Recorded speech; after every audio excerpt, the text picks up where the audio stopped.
मोदी सरकार के तीसरे कार्यकाल को लेकर जो शपथ ग्रहण समारोह होने वाला है उसको लेकर हलचल तेज हो गई है। नए मंत्री का पीएम आवास पहुंचने लगे हैं। अमित शाह और बीजेपी अध्यक्ष जेपी नड्डा पीएम आवास पहुंच गए हैं। कैबिनेट के लिए कॉल आने के बाद पीएम आवास पहुंच रहे हैं नए मंत्री। शपथ से पहले पीएम मोदी संभावित मंत्रियों के साथ चाय पिएंगे। पीएम मोदी शपथ लेने जा रहे हैं, मंत्रियों से चाय पर बात करेंगे और नए सदस्यों को शुभकामनाएं भी देंगे। और इसी कड़ी में अब से थोड़ी देर पहले हमने दिखाया था किस तरीके से जेपी नड्डा, गृहमंत्री अमित शाह पहुंचे थे। चिराग पासवान, सर्बानंद सोनोवाल, नित्यानंद राय, ज्योतिरादित्य सिंधिया, ये तमाम वो बड़े नाम हैं जो कि अब पीएम आवास पर पहुंच चुके हैं। अर्जुन राम मेघवाल, पंकज चौधरी भी पीएम आवास पहुंचे हैं। ये वो तमाम नाम हैं जिन्हें कॉल गई है। बीजेपी सांसद अन्नपूर्णा देवी भी पीएम आवास पहुंच चुकी है। बीएल वर्मा, शिवराज सिंह चौहान पीएम आवास पहुंचे हैं। और शपथ ग्रहण समारोह से पहले देखिए जीतन राम मांझी भी पहुंचे हैं। जितिन प्रसाद भी पीएम आवास पहुंचे हैं। जीतन राम मांझी भी पीएम आवास पहुंचे हैं। अब से थोड़ी देर पहले हालांकि जानकारी ये आ रही थी कि उन्हें कॉल नहीं गया है, लेकिन उनका ये इस तरीके से पीएम आवास पहुंचना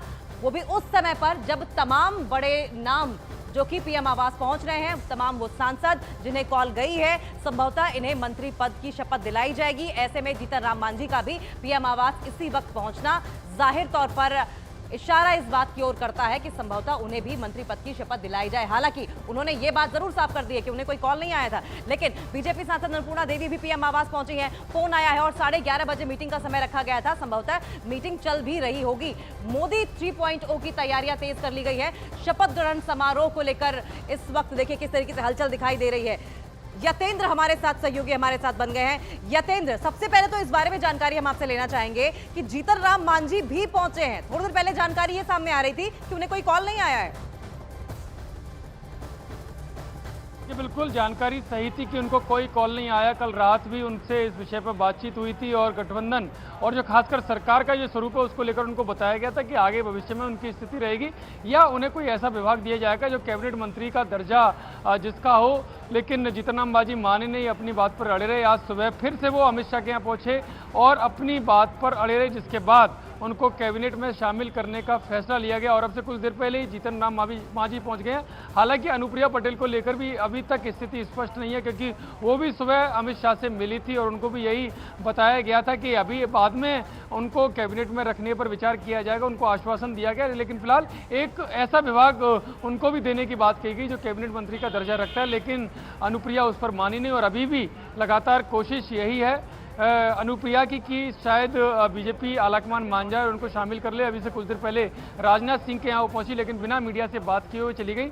अभी तक ये स्पष्ट नहीं हो पाया है कि जीतन राम मांझी की तरह उनको बुलाया जाएगा या नहीं बुलाया जाएगा। लेकिन अभी तक जो तस्वीरें सामने आ रही हैं उसमें अनुप्रिया पटेल नहीं दिखाई दी हैं, तो यही माना जा रहा है कि शायद उनकी इस बात को नहीं माना गया। उनको समझा दिया गया है कि आने वाले भविष्य में उनका जब भी मंत्रिमंडल विस्तार होगा उनका ध्यान रखा जाएगा। बाकी अगर हालांकि बात करें बाकी के सहयोगी दल, एच डी कुमारस्वामी हो, चिराग पासवान हो या टीडीपी की तरफ से जो पी चंद्रशेखर हो या राममोहन नायडू हो, वो सभी अंदर पहुंच गए हैं। और बीजेपी के भी आला नेता, चाहे बीजेपी अध्यक्ष जेपी नड्डा हो, अमित शाह हो, राजनाथ सिंह, नितिन गडकरी, पीयूष गोयल, अश्विनी वैष्णव, एस जयशंकर, निर्मला सीतारमन, ये सभी नेता अंदर पहुंच गए हैं। इसके अलावा जो एमओएस की शपथ लेंगे या जो एमओएस स्वतंत्र प्रभार रहेंगे, वो उस तरह के नेता भी वहां पर पहुंच गए। यानी लगभग जिन लोगों को कॉल किया था, चाहे वो रवनीत बिट्टू हो, चाहे अर्जुन राम मेघवाल हो, पहला वो सब धीरे धीरे करके अब पीएम आवास में पीएम के साथ चाय पर चर्चा के लिए पहुंचने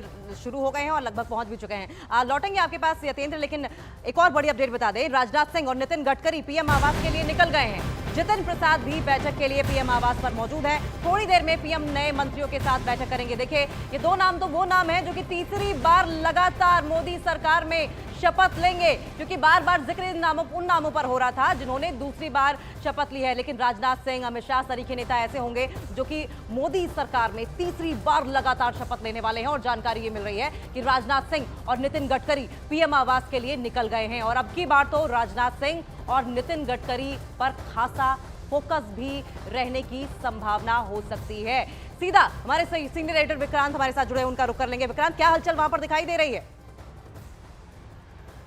देखिए, हलचल तो इस समय पूरी है, क्योंकि प्रधानमंत्री नरेंद्र मोदी, चाहे वो 2014 में जब उन्होंने शपथ ली थी, तो जिस समय शपथ लेने वाले थे उससे पहले वो अपने मंत्रिमंडल सहयोगियों के साथ यहाँ पर चाय पर चर्चा जरूर करते हैं। 2014 में हमने देखा, 19 में हमने देखा, और आज जब तीसरी बार शपथ लेने वाले हैं तो आप देखिए ये तमाम गाड़ियाँ उन्हीं की हैं, केंद्रीय मंत्री जो अब बनने जा रहे हैं इस मोदी मंत्रिमंडल में। और इस समय 7 एलकेएम 7 लोक कल्याण मार्ग के बाहर हम लोग खड़े हैं, जो प्रधानमंत्री आवास भी है। प्रधानमंत्री यहाँ पर अपने मंत्रिमंडल के नए सहयोगियों के साथ, जिनके साथ अब तीसरी बार सरकार चलाने का जो मैंडेट मिला है, उसमें जिन लोगों को मंत्रिमंडलीय सहयोगी बनाया जाएगा उन सबके साथ यहाँ पर मुलाकात करेंगे। और निश्चित तौर पर पूरे देश की नजरें लगी हुई है, तो ये रोड जहाँ तक जाता है 7 एलकेएम, जहाँ पर मीडिया की खड़े होने की जगह है, वहाँ पर तमाम मीडिया कर्मी यहाँ पर खड़े हुए हैं और खबरें अपने दर्शकों तक पहुँचाने की कोशिश कर रहे हैं। अब से कुछ देर बाद, क्योंकि प्रधानमंत्री जब चाय पर मुलाकात करते हैं तो उसके बाद यहाँ पर अपने जो मंत्रिमंडलीय सहयोगी हैं उनसे एक तरह से औपचारिक पहली मुलाकात ये होती है चाय पर चर्चा के दौरान। और इसके बाद यहाँ से तमाम मंत्री चले जाएंगे अपने अपने घर पर, जहाँ पर दिल्ली में रुके हुए हैं। और उसके बाद करीब जब शाम को शपथ ग्रहण समारोह होगा तो वहाँ पर ये लोग पहुंचेंगे। तो अभी ये कुछ कयास लगाए जा रहे हैं कि आखिर किस मंत्रिमंडलीय सहयोगी को जगह नहीं मिल पाई है। जैसे हमारे सहयोगी यतेंद्र भी बता रहे थे कि अनुप्रिया पटेल समेत कुछ और मंत्री ऐसे हैं जिसमें चौंकाने वाले नाम सामने आ सकते हैं। और किन नए लोगों को, क्योंकि कई ऐसे कुछ ऐसे नाम भी हैं, जैसे राव इंद्रजीत गुड़गांव के सांसद हैं, उनको इस बार बुलाया गया है। गुड़गांव के बड़े हरियाणा से आते हैं, हरियाणा में इस बार आधी सीटें बीजेपी जीती है और आधी सीटें कांग्रेस। हरियाणा का विधानसभा चुनाव भी सामने है। इसके अलावा उत्तर प्रदेश से भी तमाम लोगों को न्योता दिया गया, जिनको यानी कि काम के आधार पर, लॉयल्टी के आधार पर और विश्वास के आधार पर कुछ चेहरे ऐसे भी हो सकते हैं जिन्होंने इलेक्शन कंटेस्ट नहीं किया हो, लेकिन उन्हें कैबिनेट में जगह दी जा सकती है। लौटेंगे आपके पास, लेकिन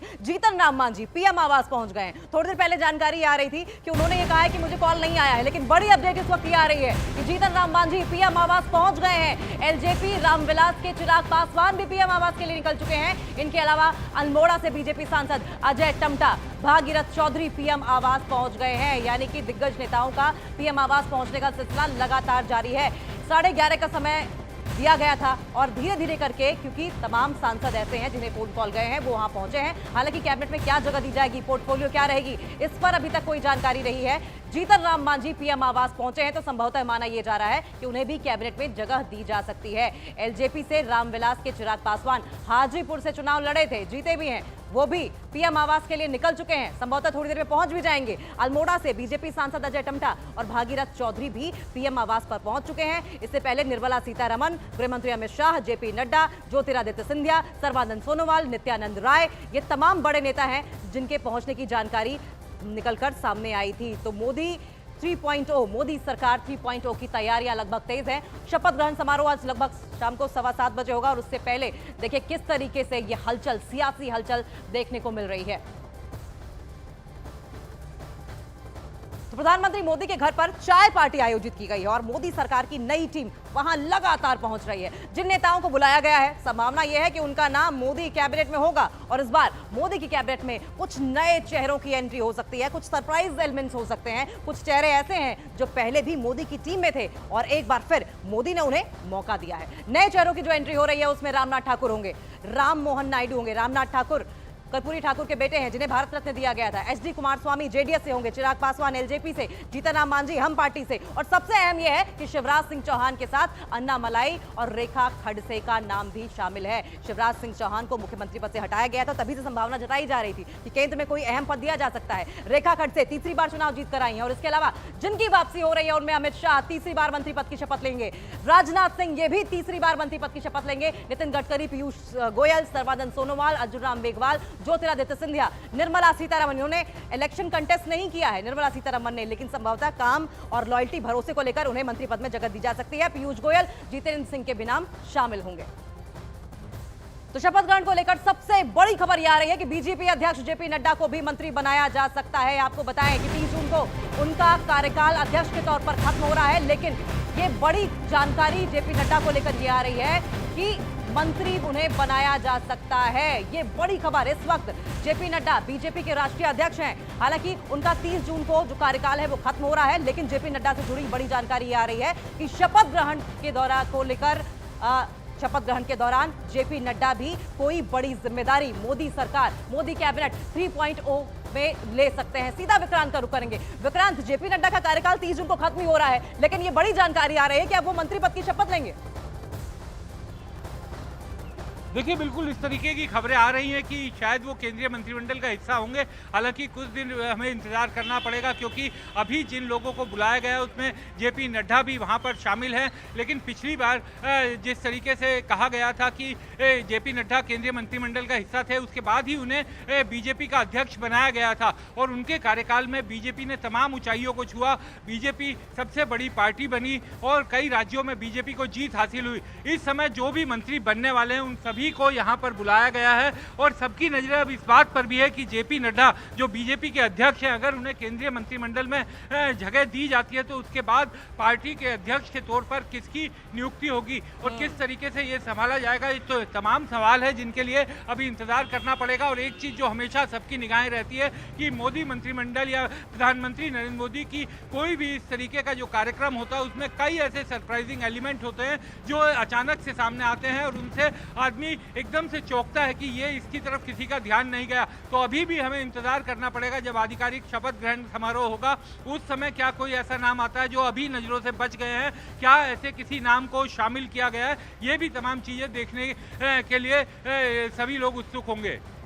बिल्कुल, रिपोर्ट कार्ड कैसा होगा, रिवॉर्ड फैक्टर कौन से रहेंगे, सरप्राइजिंग एलिमेंट कौन से रहेंगे, ये तमाम जो चीजें हैं वो जब शपथ ग्रहण समारोह होगा तब निकलकर सामने आएंगी। फिलहाल बढ़ेंगे आगे और जिक्र करेंगे मोदी कैबिनेट के संभावित मंत्रियों में शामिल टीडीपी के सांसद राम मोहन नायडू ने न्यूज़ 18 इंडिया से एक्सक्लूसिव बातचीत की और अपनी इस एक्सक्लूसिव बातचीत में यह कहा कि उनकी पार्टी अगले 5 साल तक मोदी सरकार को समर्थन देती रहेगी। राम मोहन नायडू जी, सर, सबसे कम उम्र के केंद्रीय मंत्री आप बनने जा रहे हैं, सबसे पहले मुबारकबाद। और किस तरह से इसे देखते हैं? ये बहुत अच्छा फीलिंग है।